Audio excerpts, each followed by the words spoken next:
বাংলা সাহিত্যর ইতিহাসে একটি বিশেষ চরিত্র হলেন গোপাল ভাঁড়। তবে তিনি কি সত্যিই ছিলেন, নাকি তার গল্পগুলো মজার কল্পনা? আজকের ভিডিওতে আমরা জানব গোপাল ভাঁড়ের জীবন, তার কীর্তি এবং তাকে নিয়ে ঘিরে রহস্যময় কিছু কাহিনী। পুরো ভিডিওটি দেখবেন, কারণ এটি আপনাকে নিয়ে যাবে ইতিহাসের পাতায় এক হাস্যরসিক জগতে। গোপাল ভাঁড় বাংলার নবদ্বীপে দরবারে অন্যতম প্রধান দরবারী ছিলেন। তিনি ছিলেন রাজা কৃষ্ণচন্দ্রের শবদাস। গোপালের পরিচিতি মূলত তার বুদ্ধি দীপন্ত, কৌতুক, হাস্যকর এবং তীক্ষ্ণ উপস্থিত বুদ্ধি। গোপালের শৈশব নিয়ে সুনির্দিষ্ট কোনো তথ্য পাওয়া যায় না। গোপাল ভাঁড়ের প্রধান পরিচিতি আসে রাজা কৃষ্ণচন্দ্রের দরবার থেকে। একদিন রাজা কৃষ্ণচন্দ্র একটি মজার লোক খুঁজছিলেন, যিনি দরবারকে হাসিয়ে রাখতে পারবেন।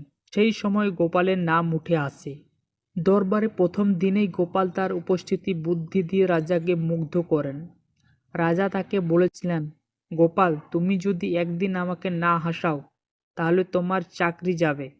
গোপাল সেই চ্যালেঞ্জ গ্রহণ করেন এবং জীবনের শেষ দিন পর্যন্ত সবাইকে হাসিয়ে গেছেন।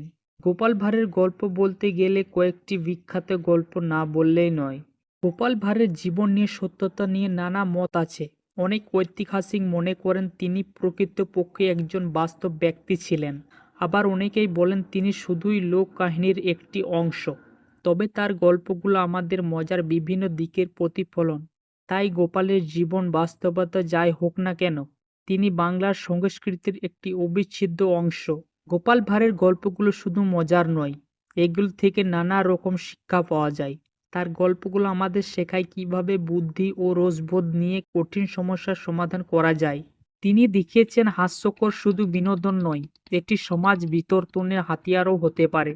গোপাল ভাঁড় কি সত্যই ছিলেন, নাকি কল্পনার চরিত্র, তা নিয়ে বিতর্ক থাকলে তার গল্পগুলো আমাদের জীবনের অংশ হয়ে উঠেছে। আজও তার কাহিনী আমাদের হাসায়, আবার ভাবায়। গোপাল ভাঁড়ই শুধু একজন কতিকার নন, তিনি বাঙালির হৃদয়ে একজন চিরহীন বুদ্ধিমান